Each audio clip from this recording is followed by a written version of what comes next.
They're already changing a few things here now, hovering over the Faramis to go to the mid lane into the hands of Imam. And this will definitely help them because the Faramis was also one of the reasons as to why they weren't able to melt the Indonesian members down. Not just melt the Indonesian members down, it's also the reason why they lost that fight where they were able to keep, Indonesia was able to keep Brands alive using that Cult Altar. And of course, off the back of a very great play from Brands himself. But with the Faramis in the picture, the Philippines have a lot more utility when it comes to actual survivability. They have a lot of saves, a lot of shielding, and now with the Cult Altar, that extra bit, that second chance at in the middle of a big fight. But for Indonesia, having more control on where the Philippines can maneuver around, that might be a better solution. They have banned away the Lapu-Lapu as well, so the dive potential from Philippines is very, very minimal, and we have to see what exactly will be the choice here, because for the Philippines, it seems to be the same thing. Front to back all the way, abuse range, save our core members, and just like that, the answer from Indonesia, Leslie, and now it's the Akai. Well, now considering that they have these two very vulnerable backline heroes, they need something like the Akai to provide a bit more peel, cover for the team, but Philippines respond with Grok in the jungle for Del Rosario. What? We mentioned that he likes to go for some crazy picks sometimes, like the Valentina, the Guinevere as well in the jungle. Well, he's trying to pull off the Grok in the jungle now here in Iesf. Last time we saw it, it was high. It was high, and it's just a very interesting situation here because earlier in the game number 1, use the caster curse to get the most value out of this incredible series of Indonesia versus Philippines once again as we jump into the land of dawn with Taz starting on the orange buff and Del Rosario doing the same on the opposite side. Slow start for both these junglers. They are tankier junglers essentially, so they are going to be playing a lot more for utility, but I guess Taz on the Akai can be a lot more aggressive. And just like that, you can see that the Philippines, they really enjoy using Villa Luna to get a lot of information and just be a big nuisance. And you can see the response coming in from the Indonesian players. The Philippines already dictating what the movements are going to be.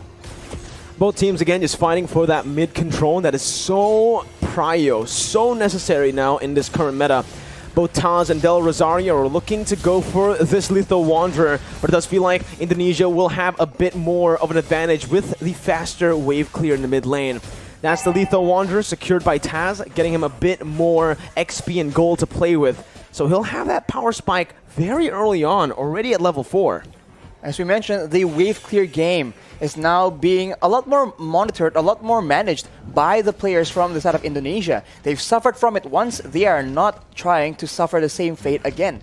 So right now, they're just moving around, and I think before the first turtle spawns, it's going to be relatively slow. But as I say that though, uh-oh, there you go. Ooh. That's the barrier with a wild charge. Psychos now going to be caught. First blood over to Philippines, but look at Taz. He's able to bring the members back in with a heavy spin. Del Rosario going to fall. The jungler for the XP lane, and Dapda will be forced to flicker out of there. Villa Luna a bit late on this rotation to match up against the Indonesian mid laners, but it is still just going to be a 1-for-1. So 1-for-1, so both teams now holding their own, but this is where things get a bit hairy. The first turtle, where everyone has their ultimates, we have to see who can actually weave in the better team fight. No ultimate for Del Rosario just now. Taz gonna go for it, will be able to secure the turtle with a brilliant retribution. Dreams gets knocked up, but Philippines decide to back off. Now Dreams flickering forward, gets the Divine Judgment onto Imam, who's able to flicker away. Psychots has the Black Dragon form, looking for it, just decides to zone the Filipino members here and backs off. Back away, and we can take a look at how the changes have impacted this Faramis, right? The Cult Altar was used in that fight, and with one single spell, the rest of the team from Indonesia is able to melt down that HP bar. So it really isn't an all-win teamfight solution, but it is very situationally used to help save members from big burst damage.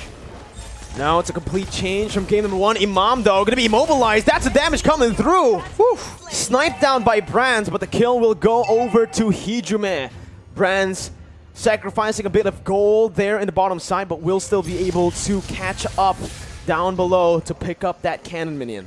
With stronger laners on the hands of the Indonesian players, they are now able to actually match the aggression, the fights, the skirmishes from the members of the Philippines. And now you can see that the Kaja pick is just having a lot more impact. This is what they wanted to do in game number 1, but the macro play coming in from the Philippines was able to deny that. That won't be the case for this game though, and now this becomes a contest of proactivity. Who can have the higher work rate, the more versatile maneuvers, and just the more proactive plays. And this is the reason as to why I felt like the Leslie should have been the one, the hero, to be banned out by Team Philippines. Because you can see, on this Leslie, sure, you're very vulnerable, but you also are really good at actually going at duels up against the Beatrix. I would actually say in a 1v1, it's skill dependent, but Leslie has a bit of an edge. Why? Because he doesn't need to target any of his skills. It's not a skill shot. Meanwhile, for the Beatrix, you need to go for those render shots to actually be able to compete in that range battle.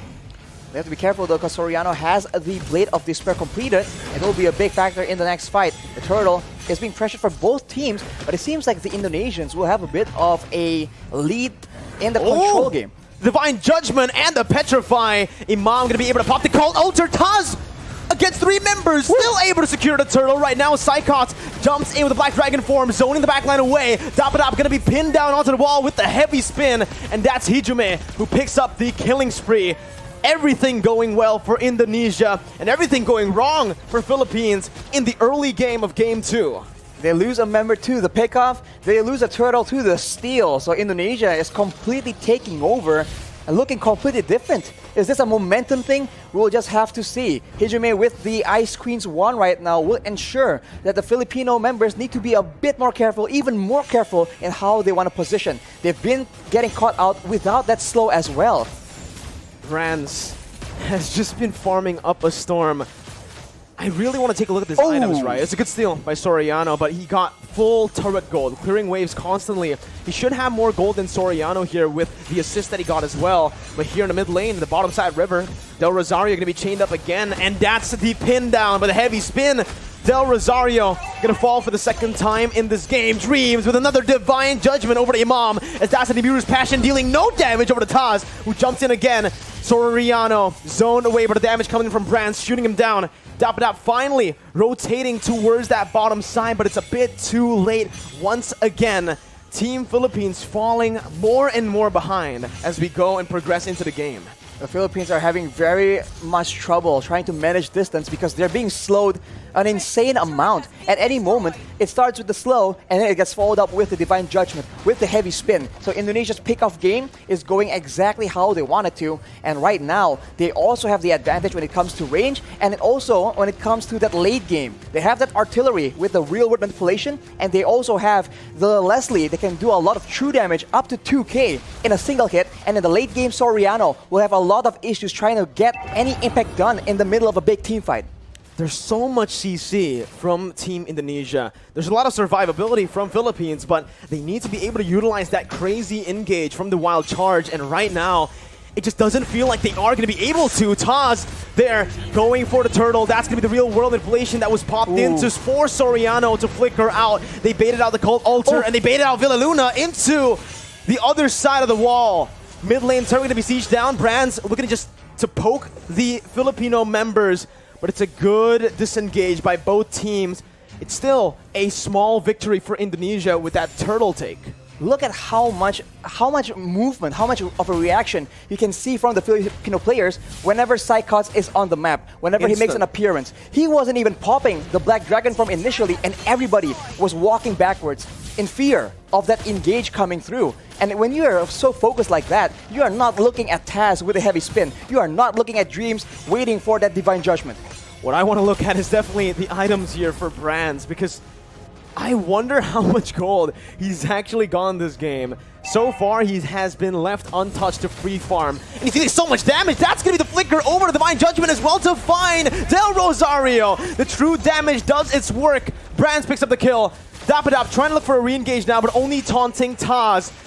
Look at the poke put down by Brands. Dream's going to be in the midst of it all right now, as he is going to be able to dish out some damage to zone the other members away. Dream still there with Psychots from Psychots with a Petrify to find Soriano, and the furious dive to get Imam low under the tier 1. gunned down by Brands. It's a 2-0 trade for Indonesia. Unreal execution coming in from Indonesia right now. We thought that Psychots was the main distraction. He was the one coming in from behind. You barely notice it until it's way, way too late. Let's take a look at that replay right now. The fight was breaking up. There's a lot of action back and forth. And Psychots out of nowhere. The tower doesn't even matter because it's way too low. Indonesia able to actually push Philippines into a very uncomfortable position. And now, with all the advantages when it comes to crowd control, when it comes to damage, they are looking at a cruising victory in game number 2. This is insane. Unreal. That's the word you can use for it, right? So much doubt for this Indonesian team after they qualified to represent Indonesia with only a week to prepare right after qualifying. Still able to play super well. And now they're rotating towards that top side. Taz soloing that lure. Del Rosario caught, no one there to help him out. Has to use the wild charge defensively and will lose out on a lot of HP. Brand still is able to get out, has the flicker. They're going to go in for another re-engage here. Just some poke down onto the frontliners. And you can see that true damage, Rashi. I really wonder what the items are looking like right now because the damage is pretty unreal already in 9 minutes for a Leslie. It comes with a true damage, and when you're concerned about the true damage, you can actually feel the burn coming in as well. Look at the items, as you mentioned. The Windtalker, the Endless Battle as well, allows him to get so much more burst damage initially, and after that, the Berserker's Fury allows him to dish out a healthy amount of DPS. On the other hand, you can see the Iesf, right? Hijumi with the glowing wand. All these tanky members are taking percentage HP damage whenever he's dishing out these spells, and they are absolutely spammable. And the siege game is dangerous. Luna going to be caught in that real world manipulation. Imam as well zoned away. The wave manipulation from Indonesia, absolutely phenomenal, as they are going to be able to use the lord down below to pick up a turret. With Psychot zoning other members away with a Black Dragon form as well. That's base turret number 1 taken down. Top side pushing in, but Indonesia will decide to just play it slow, clear out the mid lane, and reset. They have an absolute advantage when it comes down to those siege situations. Having the Iesf, having the Leslie means that you do not have to go and force those fights because there's no other way for the Philippines to dish back that kind of damage. Soriano is the only solution they have, and at this point, when the only option you have, when you only have a single option, it becomes very easy for your opponents to try and adjust to that. But the Philippines, it seems like they are not willing to completely concede control just yet. They need to be very careful though, because the flank game, that flank game is just so on point from Indonesia right now. This is what we saw in game 1, only just the opposite happening here in game 2. Indonesia having control the whole 10 minutes early on. Philippines with a very similar flanking position here to look for something, but it's going to be a concealed play from Indonesia. And oh my god, Dream finds the Divine Judgment onto the best possible target. Soriano's out. Dapadap has to flicker out, but Psychos chases him down with a passive. Dapadap still surviving here. Only one member taken down, but that might just be the member that Indonesia needs to pick up some more base turrets. That high ground control is no longer available for Soriano. Dapadap trying to go in for some damage right there, but it's actually going to be petrified from Imam.